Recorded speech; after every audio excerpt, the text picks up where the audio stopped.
How's everyone doing? Have you ever experienced a situation where someone treats you ambiguously, making your mind wonder? Like you suddenly start asking yourself, why are they thinking about me? Even becoming obsessed?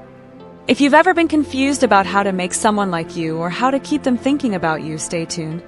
We're going to uncover tricks that can make their minds work harder with one simple power: silence. Today, we'll discuss how going suddenly silent can make people think of you. This isn't about negative control or manipulation. It's about making them curious and confused, which leads them to think about you. When people start feeling emotional or anxious, they begin to drop their masks and be themselves. That's when you can really see who they are. So, this isn't about harming anyone. It's about helping you understand who they are behind their usually closed-off demeanor. There's an interesting comment from one of the viewers of this channel. "I'm tired, but why does he try harder to chase me when I go silent?" Here's the story. Humans are actually uncomfortable with silence, just like you might enjoy listening to music as background noise when you're doing nothing, or turning on the TV, even when you're not watching it. When you're silent, people feel like something they usually have is missing. They start searching for it, which can create anxiety and make them think about you.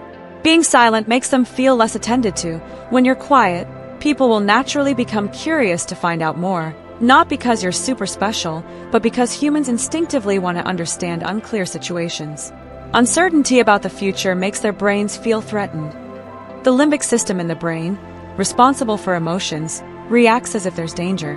Their focus gets redirected from other things and centers on you. When they start thinking, maybe they're going to leave me, suddenly you become their center of attention. They begin to forget about other things and focus on what makes them anxious, which is the uncertainty you create. From here, they will start thinking about you more often. Silently, they become curious, wanting to know more about you, checking out your photos on social media and stalking your posts.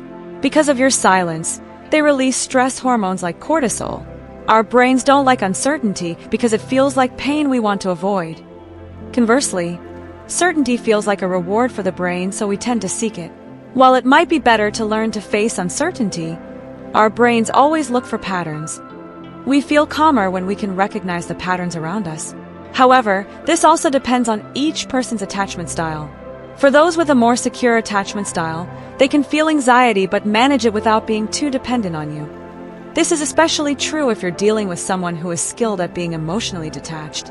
For those with less secure attachment styles or emotional dissonance, this anxiety can lead to increased obsession. Isn't it fun to know how this works? It feels satisfying, but there's one trick to make it even more enjoyable. Add a bit of uncertainty before finally providing certainty. Silence can mean many things. For example, you might not directly tell someone how you feel or suddenly pull away a little. Maybe you're on vacation and don't respond to messages. You could also intentionally not reply to messages for 10 or 30 minutes, or if you want to make it more challenging, for a whole day. The point is that during these times, you become their center of attention. Our brains are more active when waiting for something, not when we've already received the answer. When everything is clear, their attention can shift to other things. This doesn't mean they'll stop loving you, but you won't be their center of attention anymore because they already feel they have you. This is especially true for guys who often behave this way. When left alone, they may panic and start looking for you. As a guy, I've learned that dealing with girls is about being relaxed. Just listen to what she says. The condition is that you must genuinely like and care for her. If not, it's best to let go because you'll end up fighting. Always maintain healthy boundaries and rules from both sides. Now, let's talk about silence.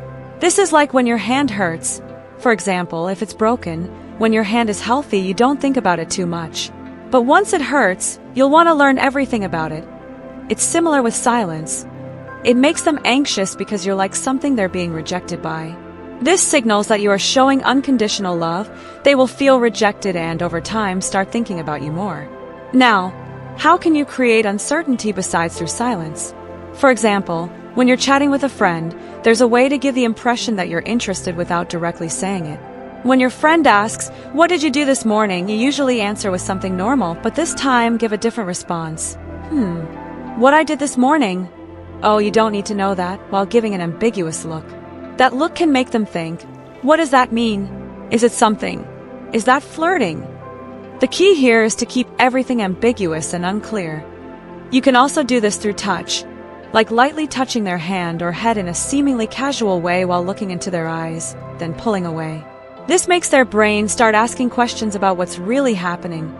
What initially felt like just a friendship suddenly feels different. According to some studies, when we feel someone likes us, we tend to start liking them back, especially if we're unsure if they genuinely like us. This kind of trick can actually make others more attracted to us. Why? Because they don't fully understand the meaning behind your gaze. When they don't know, their brains will automatically keep thinking about it, trying to understand. Eventually, they might start seeing you from a romantic perspective, all because you gave a little hint. Sometimes, hints are better than directly talking about feelings. Sometimes, silence or not being explicit can have a stronger effect. There are many ways to give hints, from eye contact, gestures, or changes in your tone of voice. For example, you're having a regular chat with a friend, and you say, "Oh, I went to get some supplies yesterday." Then you suddenly change your tone to something softer when you say, "You'll really like it." This makes them think, "What does that mean?" So, the power of silence really lies in the ambiguity. You don't need to explicitly talk about your feelings, just use your gaze, gestures, or changes in tone. When what you say doesn't align with your body language, their brains will automatically start working harder to think about you. The longer they can't read you, the more likely they'll become obsessed. Our brains like to seek certainty, and that's where the power of silence plays a significant role. Okay, that's all for this video. Stay healthy, everyone, and keep your spirits up. Don't dwell on your feelings too much. Thank you for watching, and see you in the next video, friends.